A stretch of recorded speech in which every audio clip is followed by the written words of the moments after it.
Guys, this is another retro look at the Palm Handspring Visor, actually. This was before Palm. This was actually created by Handspring, and this is a visor, and the earliest PDAs and models that really came out and was a life organizer. You could take contacts. It had basic wireless, like beaming technology, where you can send information from one Palm OS product to another Palm OS product, and that included, notes and basic images and stuff like that. And of course, Palm OS is a very expandable operating system. That's why it was called a Pocket PC or a PDA product, because you could expand apps, like do more. You can do more like word computing and basic Word to Go. There's a few games, basic games you could download for this product online. Just basic stuff like that. And some people could even hack it and play videos, images, of course, and stuff like that. So it's a very interesting product. It has actually a fairly large footprint. It's got a really large touch-sensitive display compared to other PDAs, which early PDAs did have very large monochrome displays. This one's resistive, of course, but it's very large in terms of touch-sensitive area. The screen is this large, but the actual touch-sensitive part is extended. And below the actual glass area, we have controls consisting of a on-off. We have a up and down button. We have our memo pad. We've got our checklist. We've got our phone book and our calendar.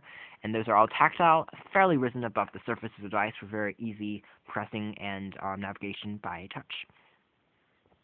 On the left-hand side, you have access to the stylus. On the back was your it takes two AAA batteries, and very interesting here was one of the proprietary media cards for earlier devices, and it's very interesting. Media cards back then, they had those spring-loaded pins where you had to line it up and then align the memory card to add in more memory. And if you don't use the memory card, there's a large gap on the back, or you can just put in a blank slot card to protect this area, and that will be covered, but this is what it looks like.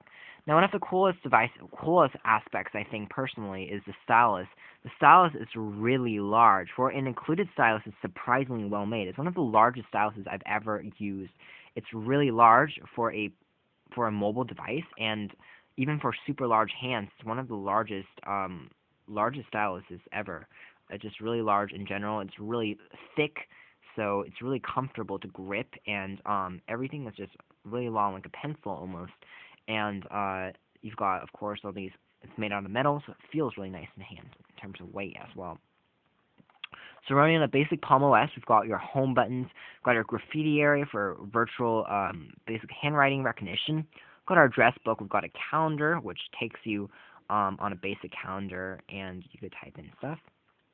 There's a basic clicking speaker that's telling you what's happening behind the back as well. There's a city time. This is a normal application that comes with Palm devices. We've got to tell you where in the world it's night, where in the world it's day, and it has this nice intuitive interface. You can click on the map, and it takes you on a text bubble of what time and what place, what country you're taking a look at. It's pretty interesting. It's really intuitive. Kind of looks like Google Maps. It's a lot more simplified, and it's actually fairly responsive. Keep in mind that the processor running this device is really slow.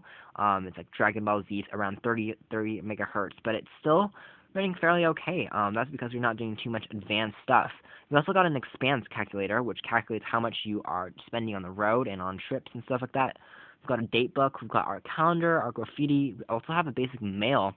What you do with that, you can compose basic mail and watch basic mail messages.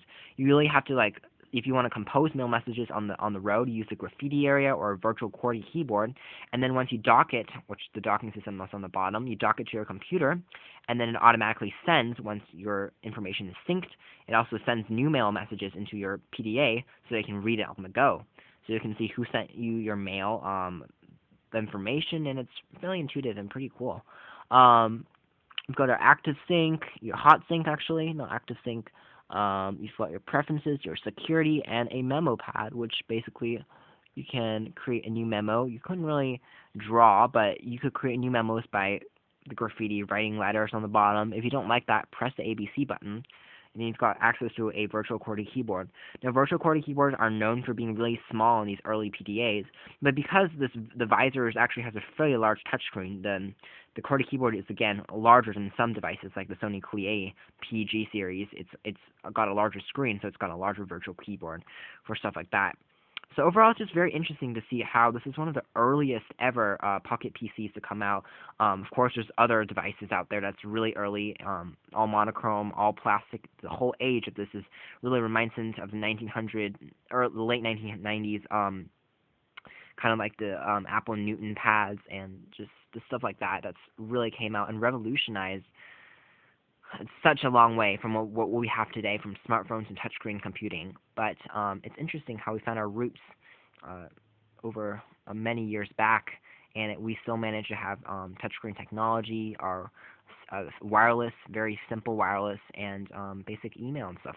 This has been a retro look and a review at the basic palm or handspring visor system. You can find this as a collector's item on eBay or Amazon and stuff like that. Fairly inexpensive, $50 maybe at most these days, but interesting look. Thank you, and you're at osandvtxreviews.com.